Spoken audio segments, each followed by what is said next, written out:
giving a quick crash course in how to use Unity to quickly and easily make small, simple games, 3D games on your own. I'm assuming you have no background in using the tool. We're going to try to take you from there to having built a simple car driving game. I want to point out that even though the focus of today's tutorial is a car driving game, a lot of the same camera techniques, code hookup methods, and general navigation of the Unity tool will really map to any game in any genre, whether you're doing an action game, a platformer, a flight simulator, whatever it might be, even a puzzle game. So to begin with, let's show you the end result.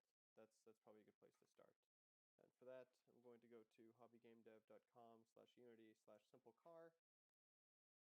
And you can see here we have a little car that drives around the environment, bumps off the hills, it goes off the edge, respawns in the middle. And it's got a few extra features on here, so if I flip the car, I can press a button to reorient it. And also there's different cameras supported, so I have an example of a third-person camera, I have an example of a fixed camera location that follows the car, as well as a first-person view, just over the headlights, and an isometric camera, in case that's the style of game that you're interested in making. When you collide with a tree, it respawns the car back in the middle of the world. Okay, so let's see how this was put together. I've gone to unity3d.com, it's Unity's official website, and downloaded the tool. It is free to use, and if you want to pay more, there are additional features you could get, but the free version really is covering all that we'll need for the types of games that we're making. So with it downloaded, you will open Unity, and we'll need to create a new project. So let's go to File, New Project, and we're going to replace the words New Project here with Simple Car HGD. I just put HGD there for Hobby Game Dev. You can name, of course, the project anything that you would like. We don't need any of these import packages, but if we want to do special things, we could include those. So go to Create Project. So we have a new empty scene, and we need to get our game started. I want to encourage you, if you're not already, to be using a 2-button mouse. If you have a 2-button mouse, plug it in.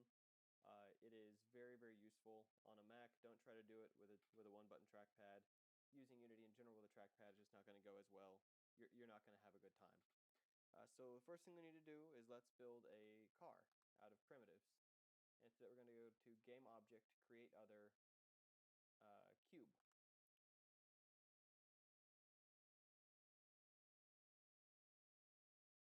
Let's cover a few basic camera navigation notes. If you hold down the middle mouse button, the mouse wheel, and drag, you can pan. If you hold down Alt and left click and drag, you can orbit. To zoom in and out, I use the mouse wheel. And perhaps most importantly, if you're ever disoriented in space and you have an object selected, you can press F and while the mouse is over the viewport, and it'll center the view on the object. And so if I'm way over here and I'm kind of lost under my hierarchy, I can see here's the cube that I made. I can double click it and it will zoom. Or if it's already selected, mouse over the viewport, press F key, and it will zoom in on it and focus on it for me. So now to build this cube into a car, scale-wise, let's make this twice as long and half as tall. And you see I'm just typing these in here on the scale values on the side under transform. And so that'll be kind of the body of the car. I duplicated it by clicking on it in the hierarchy, and then I use Command D. It's Control D for you Windows users. Or you can go to Edit Duplicate. So now I have a second one. And I drag that up.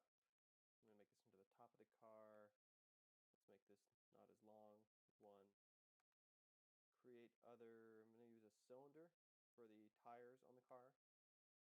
Now to rotate, we could use this gizmo to rotate it by hand, and there's even a way to rotate with snap. But instead, because I want it exactly 90 degrees, I'm just going to type in 90. Apparently I want to rotate around the z-axis. I'm just trying them out and seeing, okay, that got me the direction I want for wheels. Let's make it a bit smaller. See where this puts us. 1, 0.3, maybe a little bit bigger, 0.5s. Make it not as wide. There we go. And I'm going to position these little tires in the front of the car. I'm going to duplicate it Okay, and if you click and drag on these arrow handles, you can move it along just that axis, which is a good way to make things that line up. So there, so I have a simple car made. It's my car shape. And we now need to make all these under a single object. This will make it easier to manipulate the car as a whole piece. And so the way that we go about creating kind of a folder concept in Unity is to create a empty game object. Game object, create empty, here in the menu. And this will be our parent for the car, so let's rename this to car all. And then we click and drag each of these pieces we just made into car all. And so now, in addition to manipulating each of these parts, we can select and move around car all if we'd like to move it all as one piece. Let's make the ground. Going to make a new cube for that. Game object, create other, cube. Let's move it below the car because we want the ground below the car. For scale, give me anything you want. I'm going to make mine 20 by 1 by 20. Again, you see here I'm just typing in scale values. Let's see, it's down there. So when we hit play, we have kind of a weird view of the scene, right? We've got this silhouette, and we can't really, you and I know it's a car because you placed it there, but it could use some lighting. And so to solve that problem, we're going to add a light, game object, create other. Directional light is what we're going to use here, just because with a point light, with a spotlight, or an area light, we need a number of them to properly light a scene. Directional light works kind of like sunlight, where we can just have one, and that will light everything. Let's move it away from the car. Its position in space actually doesn't matter, just its orientation. And so you can see I use those arrows to drag it away from the car. Remember, if I mouse over the viewport and press F, it'll focus on it. Mouse wheel zoom in to see what I'm doing. I'm going to use the rotation widget up here to affect how it's angled until I get kind of a good diagonal to show the lines on everything as best I can. And that'll do. And so now when I press play, you can see from the light, okay, we have a little better view of a car shape there. But our camera view still wasn't very good for looking at the car. So what we're going to do now is click on the car, mouse over viewport, press F, zoom back out. And kind of, since we know how to move the viewport easily, position the viewport like you would like your gameplay camera to be. And so I'm going to position kind of here in the corner looking down. Then we're going to click on main camera and go to game object, align with view. And what this does is it takes our viewport and sets up the main camera to match its position and orientation. So now when we press play, we see that our camera here has the same sort of view that we expected based on where we set up our viewport. You will notice, by the way, that whenever I press play, mine turns a hideous green. Yours probably isn't. Yours probably turns a shade of gray. This is actually a pretty important thing to know about. I'm going to show you how to set that up. And the reason why I make mine ugly green, I encourage some people to make it pink or blue or whatever you need, is that while you're in this mode, you can still modify values in the editor. And the risk is that while you're doing this, this is like for testing, if you want to move a character into the room or out of the room or move a wall, whatever, these changes get lost. And it's even more confusing if you press pause, because then you're back in your normal editor and you can still make changes, anything you want to do. But as soon as you press play to go back into editing, you lose all those changes that you made while you were in play mode. And so it's important to be able to tell very easily whether or not you're in play mode so you don't make changes and then lose them. So to do that, we're going to go to Unity Preferences. This will be in a slightly different location in Windows, but you can find it. And then in your preferences, play mode tint is what you want to change. By default, it's just a different shade of gray. I don't think it's a severe enough difference. Choose something ugly and eye-catching so it'll be very obvious to you when you're in play mode. Okay, so we have a directional light, we have our camera positioned, we have our play mode tint changed. Let's see, we've got our car under a parent. And so now let's make our car have some gravity. And to do that, we're going to select car all. We're going to go to component, physics, rigid body. And this will add rigid body here under the inspector for car all under our hierarchy. use gravity is checked, and so when we press play, we'll see the car drop a little bit and snap down. It's pretty quick. Just as a test, let's take our ground cube, which by the way, instead of calling it cube, let's rename this in the inspector. Selected it in hierarchy, and now I'm going to rename cube to ground.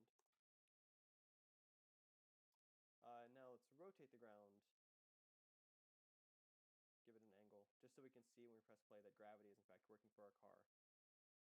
Okay, it was a little better view. I turn it up steeper, press play. Yeah, there we go. Okay, so gravity clearly is working for our automobile. I'm going to set its rotation here back to 0 to flatten out the ground. Let's give the car some headlights. Like since we placed a directional light for the scene, we want to give the car spotlights. So first let's zoom in on our car, click on the car's body and press F. Going to go to game object, create other spotlight. So point light is like a round light that emits in all directions. A spotlight is directional, which is what we want for the car's headlight. And you can see initially it starts pointing down, and I'm using the rotate gizmo, this one right here. W, E, and R switch between these, by the way, which is very handy to know. W to move, E to rotate, R to scale. And again, I'm rotating on the circle to get better control over the exact angle. And I can see here that roughly what I want is this thing close to 0, and these other numbers work out so the headlight points ahead. And I'm going to move it using the translation gizmo W, this one right here, kind of about to the position of where a headlight should be. I'm going to move the spotlight inside Carl so that it will move when the car does. I'm going to duplicate it and move one to the opposite side of the car. And now when I press play, headlights here in front of the car. And we may make that more apparent if I'll select both headlights, use the rotation gizmo and point them down a little bit more. And now it'll be much more apparent when I press play. Boom, there's the car's headlights. Now currently the ground is the same shade as everything else, which is kind of making it difficult to see the car. Let's create a new material. And so for that we're going to go to Assets, Create Material. It wants us to name it. We'll name it Grass. And if you ever need to rename something, you rename it the same way you do in your operating system. So on Mac, that means click on it and then wait.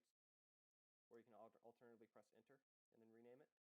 If you're on Windows, I believe F2 will do the trick. And all we're going to change for the grass is to set its main color by clicking on this white box. Let's just make it kind of a grassy green. And now we need to assign this material from our project onto the ground. And we can actually drag it directly here onto any object we want to assign it to. We'll assign it here to the ground. And when we click on ground, now we'll see the material appears under here. It is worth pointing out that this material is a shared resource. So if we assigned grass to more than one object and we change it for any of them, it will change the grass color or material properties for all objects. Now the next thing we're going to do is we want to make the car drivable. Let's go to Assets, Create C# script. I do want to say that JavaScript, Boo script, and C# script can all be used to do entirely the exact same things. I encourage C# script, if nothing else, because in C# it's a little better at keeping you accidentally making capitalization error, which JavaScript would invent as a new variable. Instead of new behavior script, let's name this car driver. Okay. Now the first thing we're going to do is going to assign car driver script to Carl. So we haven't even written the car driver script yet, but we want to assign it so that we don't write the script and then think it's broken because it's not working. So to do that, I'm going to drag it from project here onto hierarchy on top of Carl. And under the inspector, you'll see my bar here got longer. We see the car driver script here when Carl is selected in the hierarchy. Let's double click on the car driver script to open it in MonoDevelop. And you can see from the default comments and default functions that start gets called, owner of the script comes into creation, and update is called every frame. Let's add this code into the update function. If input.getKey keycode.w, then transform.position plus equals transform.forward times 5.0f times time.delta time. So this looks kind of complicated. You get used to some of this. It's not really as much of a mess as it seems. The if statement is checking that if the key button W is held down this frame, and this will fire every frame that the key is held down, then it will add to the current position the forward vector from the direction our vehicle is facing. So if our vehicle's turned, this will still make it move the direction the headlights are facing in. Times 5 is just sort of the way we're setting the speed for now, just so it's more noticeable. We'll make this number changeable here in a minute. And time delta time is necessary because the update function gets called every frame, and depending on a machine's system specs, the frame rate may be much higher or much lower. And by multiplying by the amount of time that passes between frames like this, we get a consistent speed independent of frame rate. So we're going to save the script, Control S or Command S, depending on your OS. And let's try it. Press play. And now when I press W, I can see my car is going backwards. I seem to have misunderstood the headlights. And I should have known this. You'll see here the Z-axis is pointing this direction. If you hold down Shift, you can select more than one thing at a time, or I think Control or Alt or Command or something. Okay, I'm going to rotate the headlights back in front.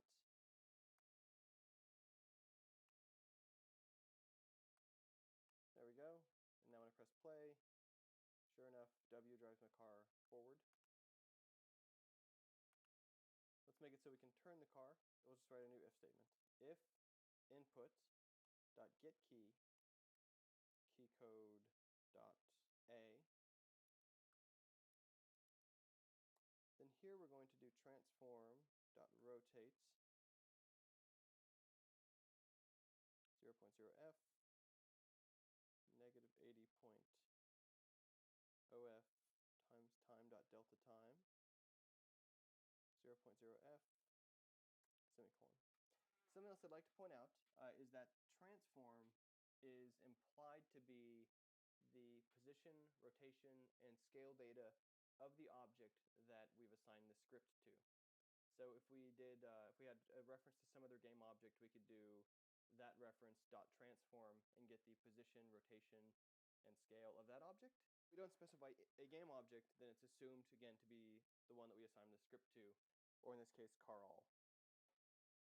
We're going to copy and paste the turn code over to the D key and remove the negative. And what this is doing is it's calling a rotate function. Remember, so transform keeps track of rotation, and rotate. There's many ways we can call the rotate function. The one I'm using here, we give it the angles to turn along each axis. So we want to rotate 0 along the x-axis, 80 degrees to the left in this case with a negative, in the y-axis, which is the one that goes up and down through us, again times delta time to accommodate for variable frame rate, and 0.0f along the z-axis because we don't want to roll. If we test this now, we'll save the script, press play, and your car should now rotate and drive. There's no reverse yet. We can add that in a moment. And you can, of course, you can drive it off the edge of the world if you so please. Let's go ahead and add reverse. This will be a very simple change. We're going to duplicate the code that we have for moving forward, assign it to the S key, and we'll subtract instead of add that movement amount. And let's actually change this number also to 2 so that we will move backwards slower than we can move forward, as cars tend to do. I will say that there is a more robust way to handle input that allows the user to remap the key codes. So you could also use the arrows or use a joystick or a gamepad. That won't be covered here, but I will show that example of that in the final source code that will be provided at the end. And so again, let's save that, press play, and we can now drive the car around, including reverse, and take them off the edge of the world. You might be wondering, how do I know those things that I'm doing inside the script? How do I know if those exist?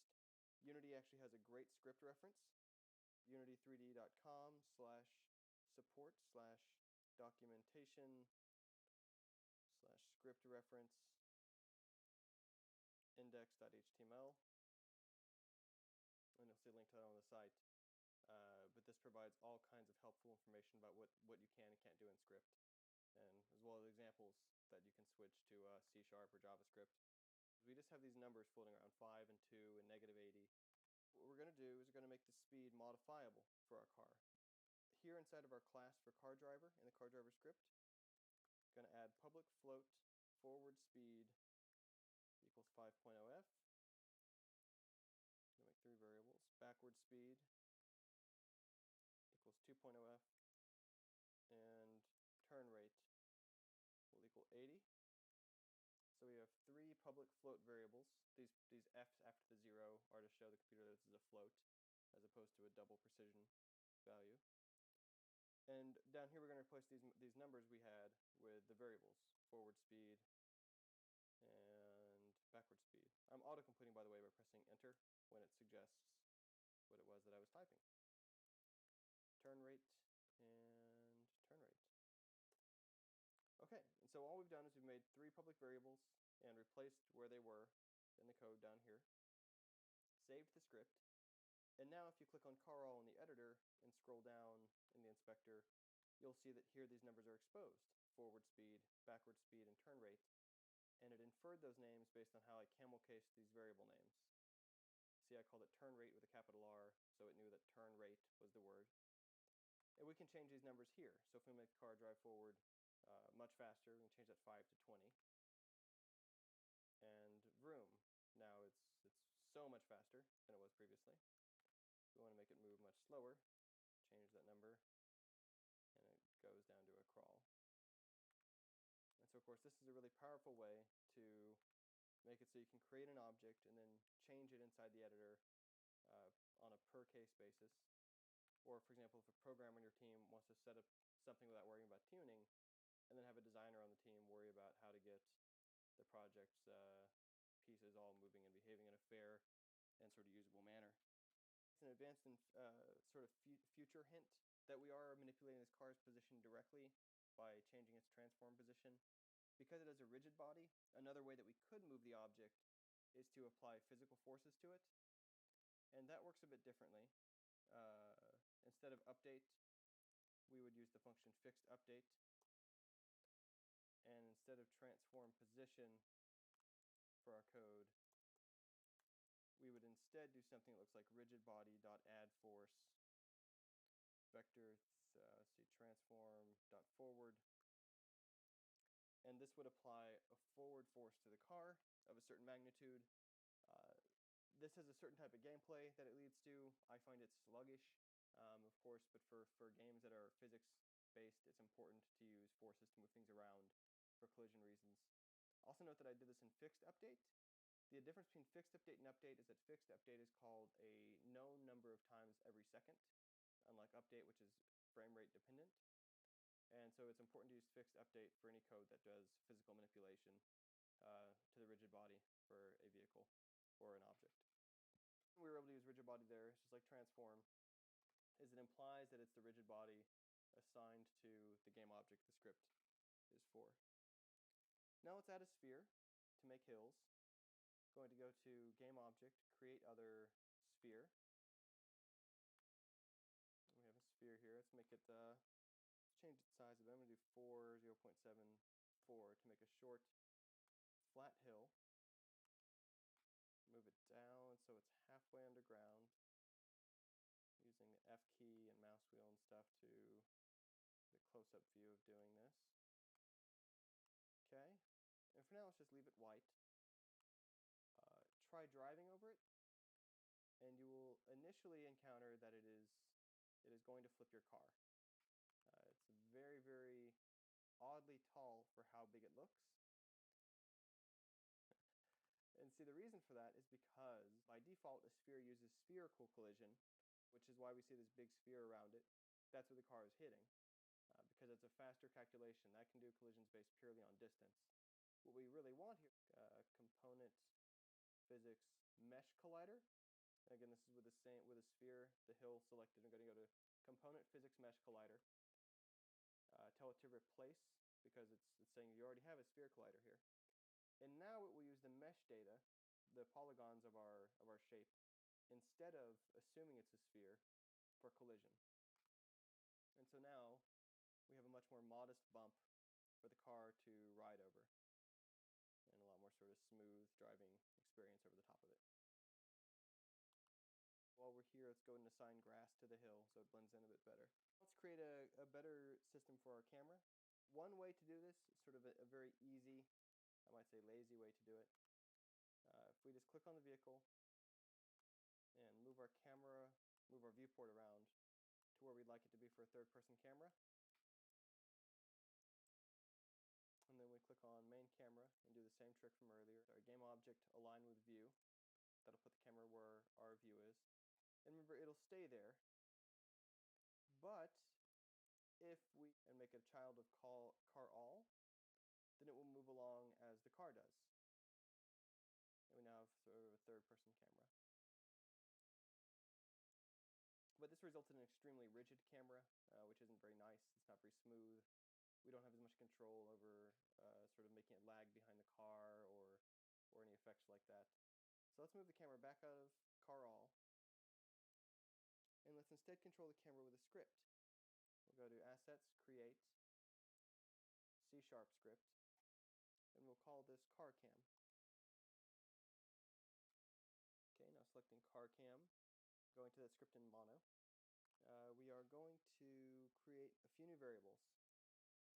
Public camera, use camera, public transform, track object. And then inside the update function, we're going to tell use camera dot transform to look at track object. And now the way this is being set up, we can specify any camera to track any object, and it will constantly point itself at that object. We could have the object assume that what we've assigned it to is the camera or is the object to be tracked. Instead, we've written this in such a way you can swap them out. Partly is to show how to make those connections inside the editor through various ways. And this will also, by centralizing it in this fashion, make it easier for us to change the ways that the camera can be switched between if we want to have multiple camera modes supported. So let's go back to the editor. You'll see now we have our CarCam script, but it's not yet assigned to anything. It doesn't really matter what it's assigned to. Let's assign it to our car just for sanity. And now when we scroll down here, you'll see the CarCam wants to know which camera should track which object. And there's two ways to do this.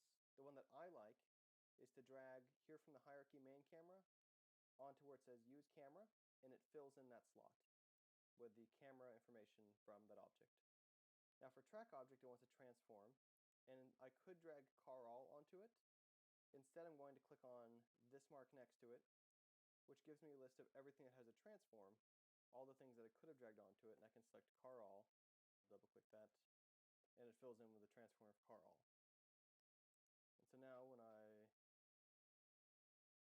drive around, the camera is constantly following the car, which is kind of a nicer camera than either of our previous ones that we tried out. There's other ways we could control the camera to switch between camera modes. I'll include the source for that in the final version, but I'm not going to show you here. Let's add more hills though. So I'm going to duplicate the hill. Again, that's Control D.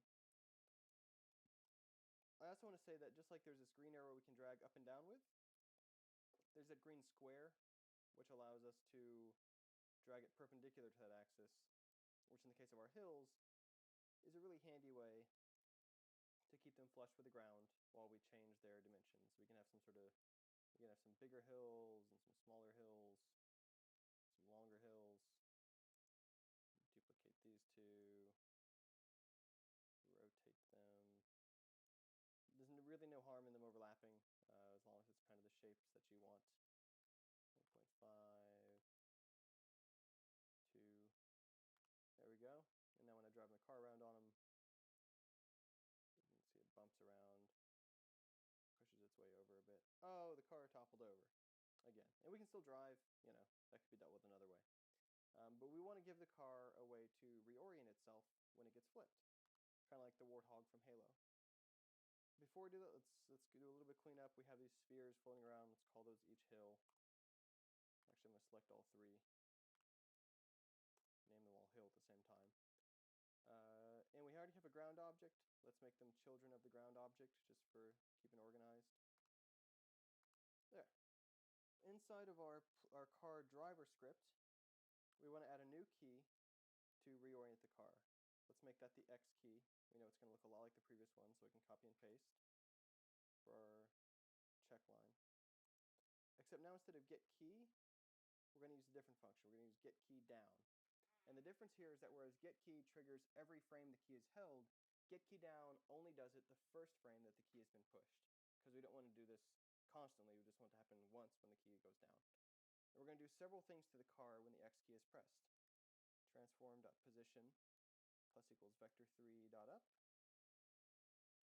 This will lift the car 1 unit off the ground. We're using vector3.up because it's an objective up vector. If we added instead transform.up, it would be up from relative to the car. So if the car's on its side, this could be, east or west, depending on which way the car is rolled over, or it could even be down if the car's upside down. But by adding vector3.up, it's an objective up vector that'll always be away from the ground. We're going to do rigid body.velocity equals vector3.0. And this will stop movement of the car, so that if it's in the middle of tumbling, it will stop its lateral movement. And related to if it's tumbling is we're going to set the angular velocity to vector3.0.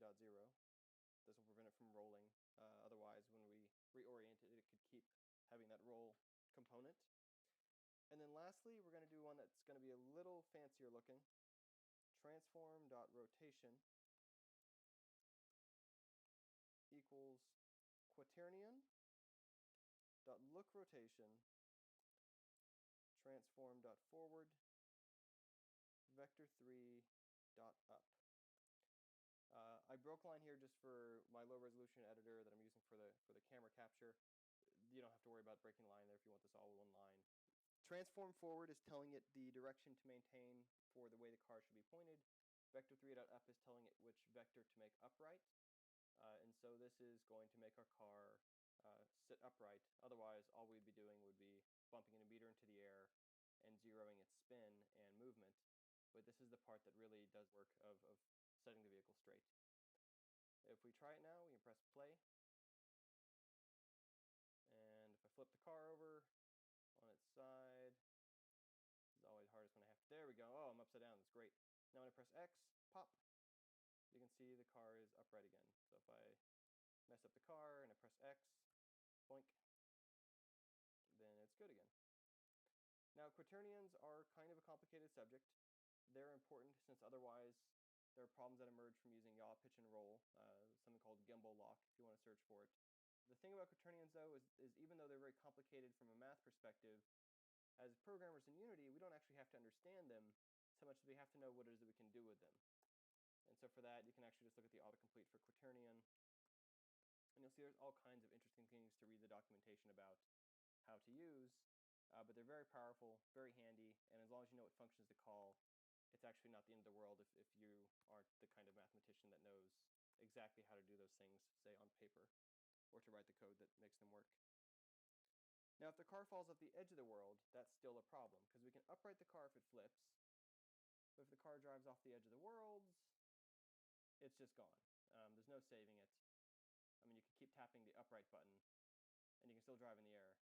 But let's pretend like that doesn't work, because, that shouldn't, and we should fix that on a day when we have more time.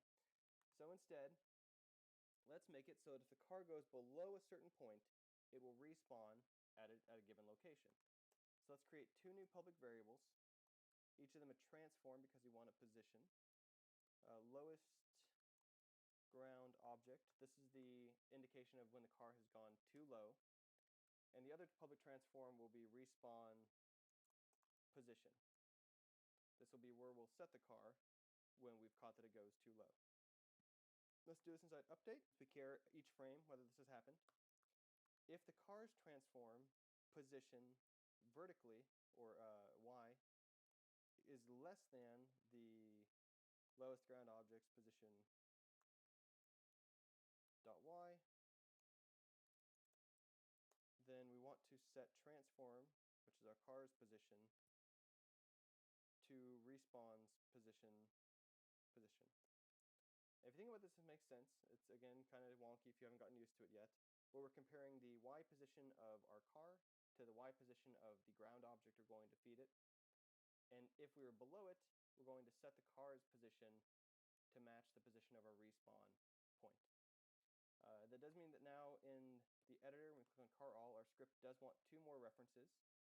It wants the lowest ground object to be assigned, and it wants respawn position. Lowest ground object is just simply the ground. We'll drag ground onto it. Again, filling in that position that way. You could also have clicked on this thing if you want everything with a transform. Now, respawn position we don't have yet. So let's create one. All we need for that is position in space. So we'll go to game object, create empty, which gives us a coordinate with rotation, but no other data associated with it. And let's just set it over here just for an example, because we'll know that it's a very particular spot here to the right of the camera, and it's not necessarily where the car started, but it's as close, it's a safe position. We'll call that respawn spot. Can name it whatever we like. It's just to stay organized. And now for car all, we will assign respawn spot to respawn position. And if we test our script, there we go.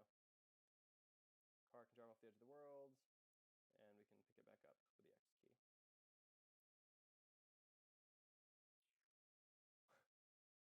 And so you can see there that the car is keeping the tumble from when it goes off the edge of the world.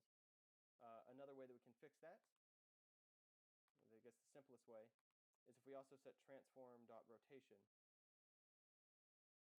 to the respawn positions rotation.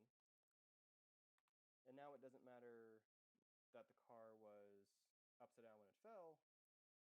It will be the orientation of the respawn position. You'll see we're still spinning. So for that, we could borrow code if we wanted from this X button to stop the car spinning and so on. Not terribly important to worry about. But if we want to see what that looks like, it's a more stable respawn system. And now what if we want the car to respawn exactly where the car started? I think that's a sensible expectation for a player. We want to put the respawn spot exactly on top of the car. And there's a very easy way to do this in Unity. So the position coordinates of a transform are relative to a parent.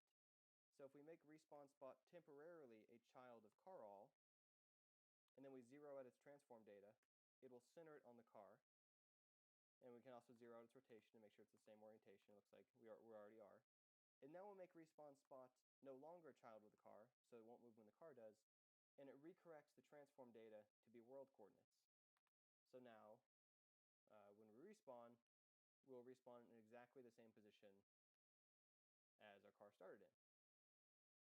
And that's just a handy little trick in Unity to center one object's coordinates and orientation on another one. Let's create a tree trunk. Let's have a tree to crash into. And for that, we're going to go game object, create other. Let's make it out of a cylinder. Makes sense to me. You can see by default the cylinder isn't very tall. Let's make it taller. Maybe not that tall. Drag it up and down. Yeah, this is kind of a good height. Maybe a little bit skinnier. It's probably taller than it needs to be. And this is sort of as practice. Let's give it a new material. Assets, create material. What color instead of white? Tree trunk looking brown. I accidentally forgot to name it, so it says new material. Again, I'm going to use Enter on a Mac, F2 on Windows to rename that to tree trunk color. I'm going to drag that onto the tree trunk. And then we need a top of the tree. For that, I'm going to, let's rename this cylinder to trunk. Game object, create other sphere. Tree top. And let's make that grass colored because it's close enough to a tree. And it's kind of a little extreme. There we go. Got a nice little tree going right there. Now, we could make trunk a child of treetop or treetop a child of trunk to stay organized. What I recommend instead is to create a completely new game object, create empty. Call this full tree. And we're going to make both the treetop and the trunk child of full tree. The reason for this is this allows us to keep the scale of the parent 1, 1, 1. If you make either one of these scaled objects a child of the other, scale can get messy when you start to do rotations of children and so on. So I prefer to create an empty and use that kind of as a folder like we showed earlier. So we have a tree now, and sure enough, we can crash into it just like we always did. Bump. But let's make it so when you crash into the tree, it respawns the car. And so the first thing we're going to need to do for that is create a new C# script. Create C# script. Assets, create C# script. We're going to name that reset from crash. And then inside this script, reset from crash, we're not going to write any code for starter update. Instead, we are going to write code for a function called onCollisionEnter, which has one argument, collision, the collision. And this is code that gets called whenever a rigid body collision occurs. Car driver, other objects script equals the collision dot game object dot get component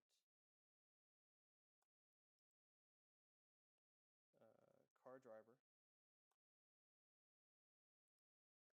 parentheses semicolon. I realize this looks kind of alien. We'll walk through in a second how this works and what it's doing. And then if other object script does not equal to null, we're going to call other object script dot respawn. And now let's go back to car driver, which is the script that we're pointing to. We're going to create a public function called respawn, in which, so here we have code already for how to respawn and update for when you go below the earth. Let's just change that to a call to this function, and we're going to move that code. I copy and pasted it from down there up to respawn. So now if we fall off the edge of the earth, it will respawn the car, meaning it will execute this code for the car. But also if we crash into the tree, because this function is public, we can call it on the other object that collided with us. And this is a really powerful way in Unity, or a powerful thing to be able to do in Unity, to get a script on the other object. So this is checking, does the other object that I have this collision with as the tree, does it have the car driver script attached? And if it does, or call the respawn function on that object. Now we're not quite out clear, unfortunately, because if we try this now, well, so first of all, we haven't attached it yet. So let's go to our full tree. Let's attach reset from crash. But again, we're not going to have any results yet, and this can be frustrating for Unity of why doesn't it respawn me yet? And the reason is the tree has to be a rigid body. Like I said, onCollisionEnter is an event thrown when rigid bodies collide, but the tree is not. So let's go to component physics, rigid body. And so now we can collide with the tree, and the car should respawn, and it does. I will say, though, that, our tree fell over. That's a problem. The way we need to avoid that is to tell it that this tree is kinematic. We're going to check mark it. That's actually the same, I believe, as setting constraints, as turning on all 6 of these boxes to freeze position and rotation. And this just tells it, don't let physics code move this object. We just want to use this to detect collisions and things like that. And so now we collide with a tree, it respawns us in the same way that let's verify that driving off the edge still works too, and it does. Next up, we're going to cover briefly the prefab system, which is a powerful way in Unity to create sort of an exemplar object and the modifications of it. So let's go to Asset, Create Prefab. Over here, we're going to name the prefab. I'm going to name it TreeFab because I think that's outstanding. Now we're going to drag FullTree, the parent object, onto TreeFab. And now here's the magic. We can drag TreeFab onto the ground all over the place. Let's throw some trees around. And each one of these is already hooked up the same way as our first tree, with a rigid body and with the scripts attached and so on,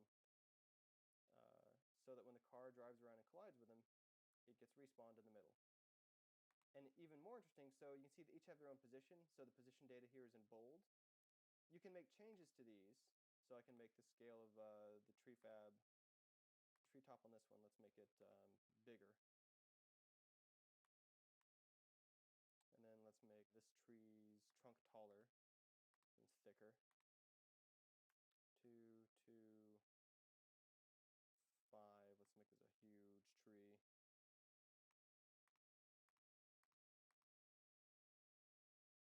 Treetop. 10, 10, 10. Yeah, so massive tree over here. And they'll all still act the same. You can see there's our huge tree. It respawns us, just like our lower, bigger top tree is. And we can take those changes, which you can see are again are highlighted in bold, and we can either be like, you know what, I didn't mean to make this tree so big. I want it to be exactly the way my default prefab is. If we click on revert, it will take it back to the properties of our common prefab object here under project. Or if we've made changes to one, like let's say I had turrets, and this actually happened in Freezing Solid recently. I had turrets and I made one of them play a little bit better by adjusting its tuning parameters, and I wanted all the turrets like that. So let's say that we decided this tree works better with what we're going for. We'll click on that one tree, and here under prefab options, instead of revert, we click apply. It'll make all the prefabs catch up to the settings that were bold, except position, and we'll take on those connections and qualities. Our sky is gray, which is kind of unfortunate, or I guess it's kind of a bluish.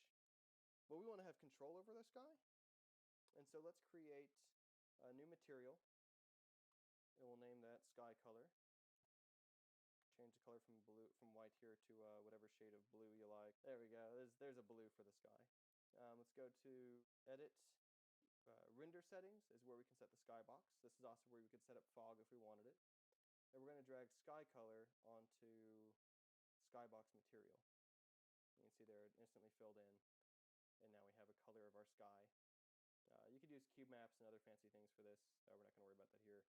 It's just give you some control over making it look a little less like the template. And again, fog, if you want to check it on and things and play with those values, you are more than welcome. Let's also add text. This is a very useful basic skill. Game object, create other GUI text. And it's going to, by default, appear in the middle of the screen.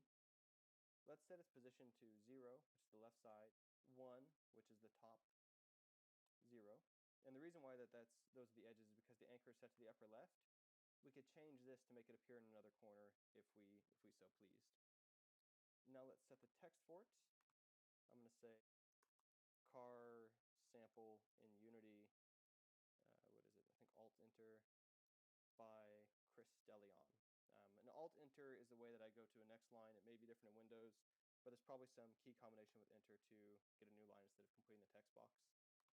And so now when we play the game, those words appear there, and so it's a good way to credit your work in case it gets lifted and shows up elsewhere on the internet, or to provide instructions or whatever your needs might be. And just like any of the other objects, you can connect this up to code to read out positional data and so on. So if we want to go to the car driver script, let's say we want public GUI text debug output, and we're going to hook up our text object to this. Inside update, let's say that we're really concerned with knowing the car's X position for whatever reason. Then we're just going to set the debug output. Actually, I'm going to make that a string. Empty string plus whatever, we'll make a string out of it trivially. So we're going to set the text property of our GUI text to the X position of the car. And then don't forget under car all that we have to hook up debug output to our GUI text object. So from the hierarchy, there it is to our debug output. That's with car all selected in the inspector. And now as I drive around, we can see that value. And so this, of course, is a handy way to provide arbitrarily complex or even spatially relevant data as you're working on debugging features of your game by showing text on the screen. One last thing that we also need to account for is we need to find code that we know will always be running. In our case, car driver seems pretty safe. But something to be careful of, right, is if the car got removed from the universe, say it exploded, this code will no longer run. We need to put what I'm about to show you in code that will always be running, which for this program we know is here. Let's do input.getKey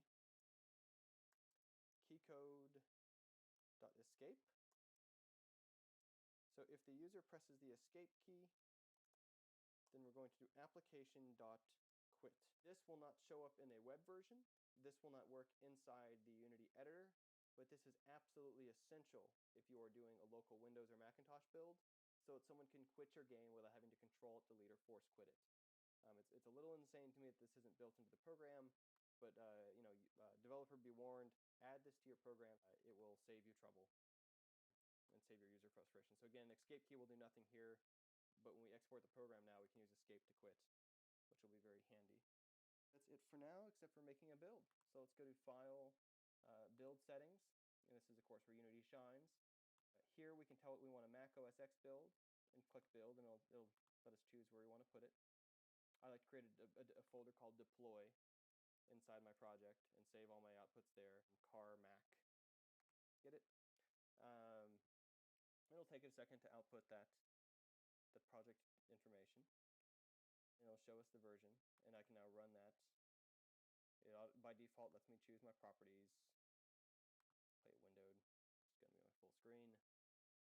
And there's my game. I can drive around, I can reorient the car, go off the edge of the earth. Everything still works. My trees, of course, I updated the prefab like we showed. I'm still getting the debug text output. And if I press escape, it'll close that since we added that important code. You can also output the PC, the Windows build, even on Mac. Again, I like to put it in my deploy folder. Car PC, that one's less of a pun on a famous game designer's name. Take it a moment. And then the other thing we can do is we can output for web player. All these, of course, are free. With Unity, you have to pay for the other output options. Don't worry about those for now. Deploy, car web. And when you output for web, it'll give you an HTML file with the file already embedded. Car Unity, car HTML. And so this is actually all that I had to do to output the sample build that I showed at the start of this walkthrough, was just outputting the build this way and posting that HTML file to the web. And again, everything works. Escape key is ignored harmlessly. And I hope you've had a good time following this tutorial. I know it's not beautiful, but hopefully it's enough to get some people started in exploring Unity and all the great things you can do with it. If you've got questions, please let me know. I'd be happy to answer them. I might do a follow-up video showing sound, some various other kind of hookups, camera techniques, if folks are interested. If you want the full source code, check it out. It's going to be on a blog entry at hobbygamedev.com. Thanks again, and have a good time with it. Bye-bye.